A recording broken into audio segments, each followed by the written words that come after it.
Assalamualaikum warahmatullahi wabarakatuh. Perkenalkan, nama saya Ahmad Zain Mustafa, NPM 06 2018 107017. Di sini saya akan menyelesaikan tugas untuk UTS, yaitu menjelaskan beberapa materi yang telah dibagikan sebelum UTS. Ini yang pertama, ini ada pertemuan pertama untuk mengantar manajemen proyek perangkat lunak. Nah, di sini ada slide itu untuk top IT skill. Jadi untuk project atau program manajemen itu dari respondennya 60%. Kemudian ada business process manajemen 55%. Business analyst itu analisis bisnis 53%. Kemudian ada application development, kayak development aplikasi lah ya, 52%.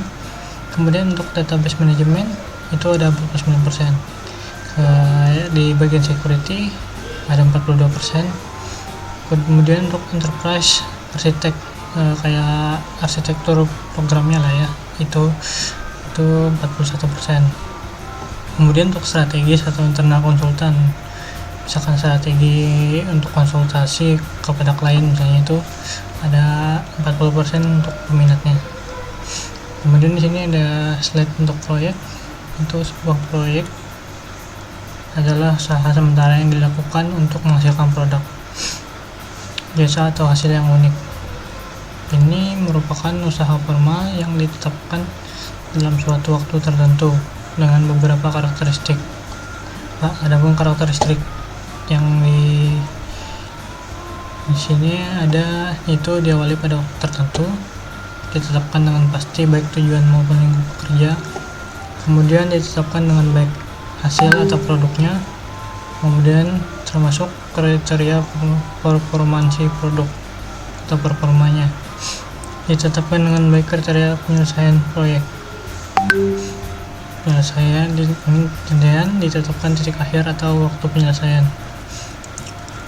Kemudian ada sifat proyek, itu sini ada memiliki tujuan unik, berlangsung sementara, membutuhkan sumber daya dari berbagai bidang, memiliki sponsor atau konsumen utama yang menjadi penentu dalam hal finansial dan sasaran proyek. Kemudian ada mengandung ketidakpastian karena lingkungan proyek dapat berubah dan proyek harus meresponnya. Kemudian di sini ada contoh proyek IT. Misalkan di sini yang pertama ada sebuah helpdesk pada sebuah departemen, sebuah tim pengembang software menambah fitur bagi sebuah aplikasi.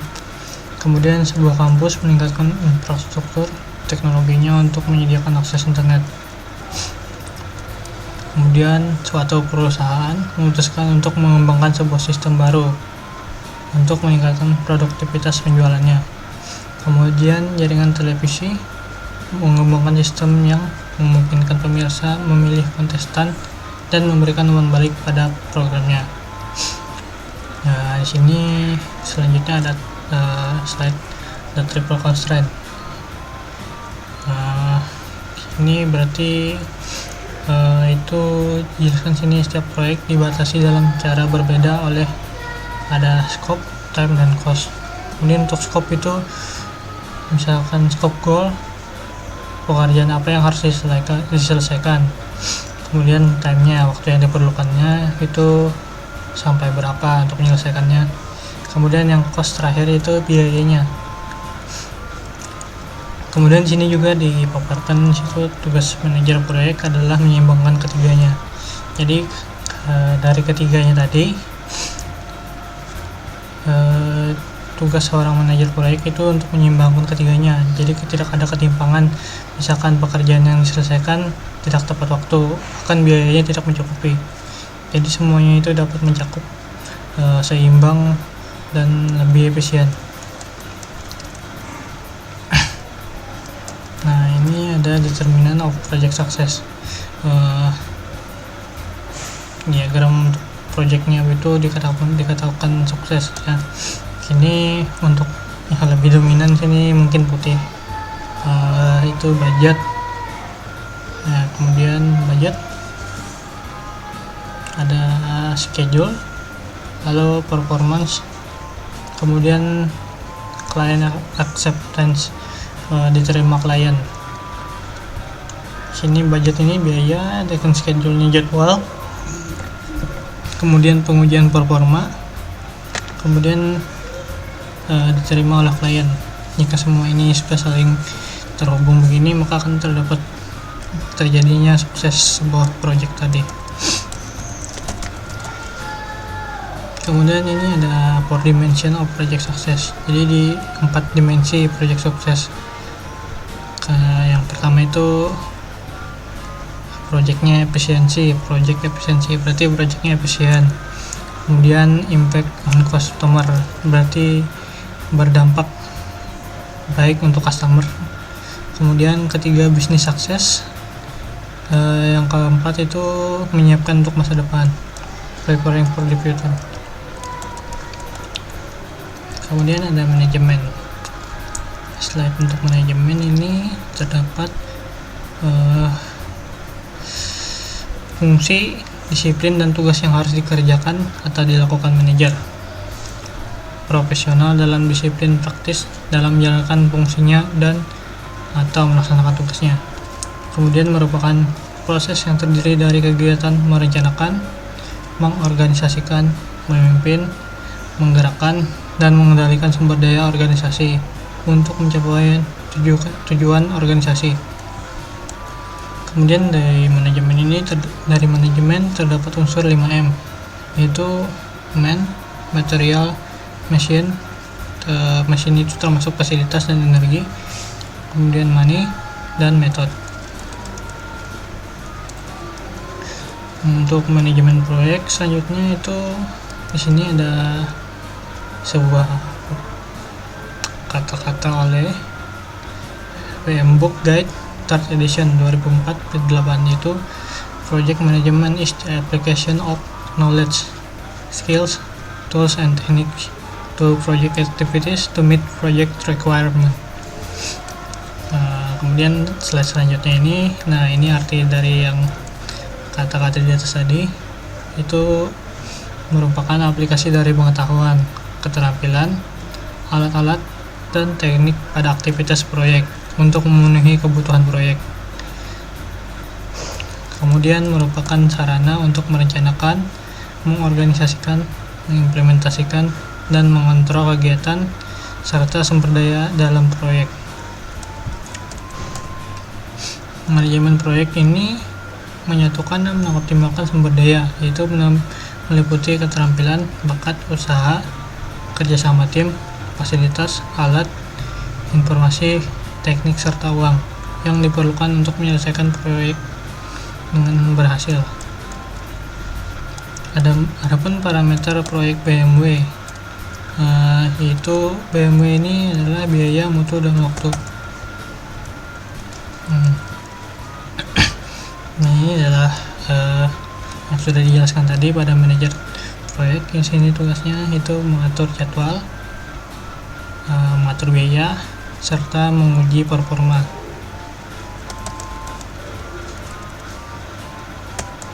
Kemudian ada project stakeholder. Stakeholder proyek adalah orang-orang yang terlibat atau dipengaruhi oleh aktivitas proyek. Stakeholder termasuk misalnya di sini ada sponsor, manajer, tim, staff, pendukung, customer, user, dan supplier. Kemudian di sini ada tanggung jawab dari manajer proyek, itu memilih tim proyek, membuat tujuan proyek dan perencanaan untuk dilaksanakan, menentukan aktivitas manajemen risiko, estimasi biaya, dan budgeting, penjadwalan proyek, dan terakhir pengelola sumber daya. Kemudian slide selanjutnya ini ada important skills and competition for project manager.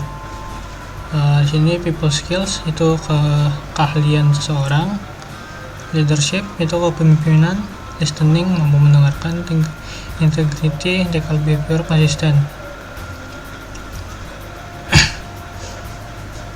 Di sini ada etika baik dan konsisten. serius dalam memburing suatu usaha. Verbal communication itu komunikasi yang baik, mampu bekerja baik dalam sebuah tim, dapat mendapatkan solusi dari konflik atau permasalahan, baik konflik manajemen. Critical thinking itu berpikir ya, paling berpikir lah ya, problem solving dalam menyelesaikan masalah, dan memahami serta menyeimbangkan prioritas. Kemudian selanjutnya sini ada pentingnya keterampilan pemimpinan.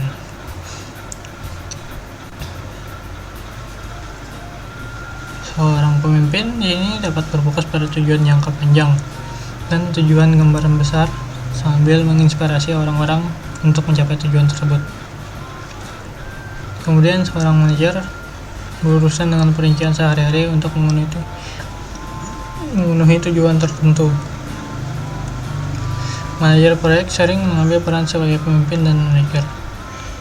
Jadi di sini dapat disimpulkan itu manajer proyek itu diperlukannya memiliki jiwa kepemimpinan agar dapat mengatur dan menginspirasi, bahkan memotivasi tim-tim anggota tim untuk bekerja dengan baik. Nah, ini tadi tugas manajer proyek. Mungkin sudah dijelaskan pada di atas tadi. Ada 3 mungkin kalau yang pada slide ini mengenai tugas paling merupakan berdasarkan hasil survei mengenai tugas yang paling menantang bagi manajer proyek. Mungkin bisa dapat dilihat di sini ada 85% itu menyelesaikan dengan deadline. Ya, intinya manajer tadi kita mengatur waktu, mengatur jadwal, dan mengatur keuangan.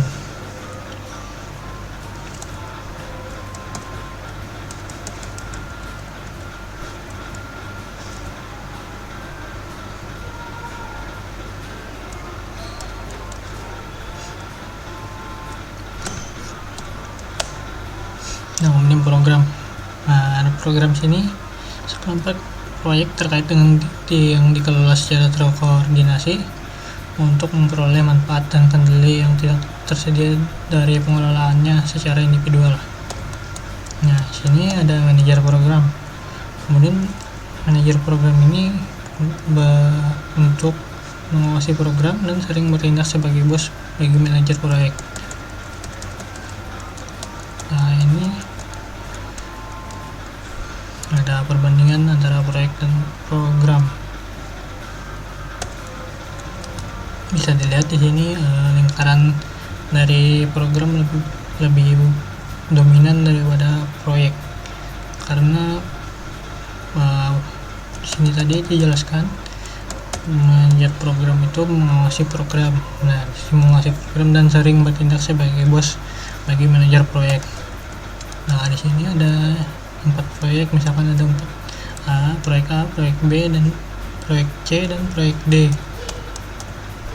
Lalu di sini diawasi oleh program yang bertindak sebagai bos manajer proyek. Jadi ada 4 proyek di sini seolah-olah diawasi oleh program.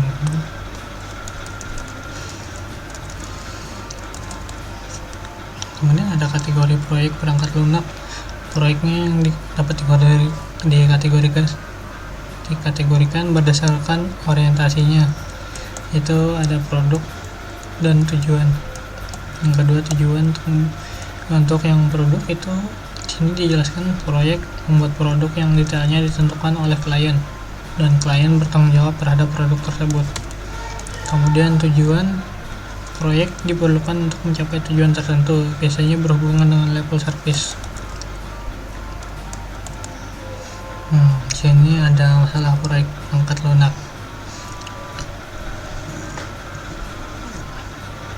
Untuk masalah-masalah dalam proyek perangkat lunak ini mungkin akan saya bacakan beberapa saja untuk mempercepat materi berikutnya. Yang pertama sini ada spesifikasi pekerjaan yang kurang, kemudian manajemen mengabaikan IT, pengetahuan area aplikasi yang kurang, update dokumentasi yang kurang. Ini betul sekali. Nah, ini adalah lanjutan dari masalah tadi. Nah, ini biasanya sering kemampuan keahlian teknikal yang kurang, kemudian tekanan deadline, lalu pengendalian kualitas yang kurang, bahkan manajemennya jarak jauh dan pelatihannya yang kurang. Nah, ini jika ada IT project sukses, jika sebuah project sukses itu mencakup sistem kualitas sistem, yaitu sistem quality ini, yaitu yang kedua information quality, kualitas informasi dari project yang dikerjakan. Project itu digunakan, yaitu di-use. Kemudian user satisfaction, user itu menggunakannya dengan baik. Kemudian individual impact itu berdampak dari segi individu. Kemudian yang terakhir organization impact, itu dampaknya ke sebuah organisasi. Kemudian ada alat dan teknik manajemen proyek. Alat dan teknik manajemen proyek membantu manajer proyek dan timnya dalam berbagai aspek dari manajemen proyek. Adapun alat dan teknik yang spesifik termasuk pertanyaan lingkup kerja dan WBS atau ruang lingkup, Gantt chart, diagram jaringan, critical path analysis, penjadwalan critical chain atau waktu, kemudian perkiraan biaya, dan earn value management, itu pendapatan biaya dari manajemen. Di sini ada project life cycle.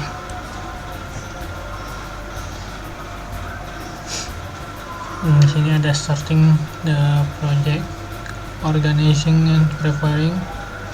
Itu starting itu memulai project, kemudian mengorganisasikan dan menyiapkan preparing, kemudian carrying out the work, itu mulai mengerjakan. Yang terakhir closing the project. Nah, di sini ada beberapa garis, ada yang orange, ungu, dan hijau. Nah, di sini dijelaskan jika untuk yang hijau itu cost of change, berarti penggantian biaya, perubahan biaya. Kemudian yang ungu itu ada stakeholder influence, risk dan uncertainty, itu resikonya jika mungkin gagal.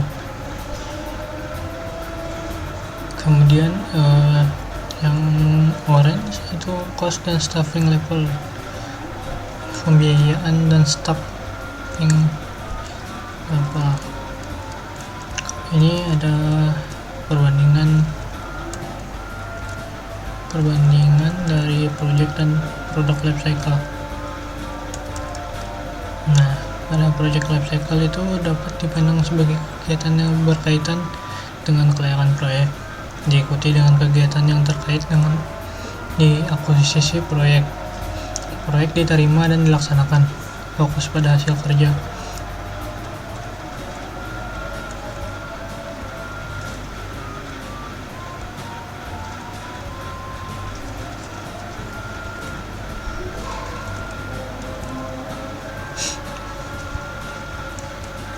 Kemudian ada kegiatan dalam proyek yang terkait dengan produk proyek, mengikuti siklus hidup produk, sifatnya bervariasi tergantung produk proyek. Dan ini ada beberapa lagi lanjutan fungsi dari project dan proses produk life cycle. Nah, ini ada tugas dari manajemen proyek, itu efisiensi dari biaya, sumber daya, dan waktu. Kemudian kontrol terhadap proyek lebih baik sehingga proyek dapat sesuai dengan skop, biaya, sumber daya, dan waktu yang telah ditentukan. Meningkatkan kualitas, meningkatkan produktivitas. dapat menekan risiko yang timbul. Koordinasi internal menjadi lebih baik. Kemudian meningkatkan semangat, tanggung jawab, serta loyalitas tim terhadap proyek. Yaitu dengan penugasan yang jelas kepada masing-masing anggota tim.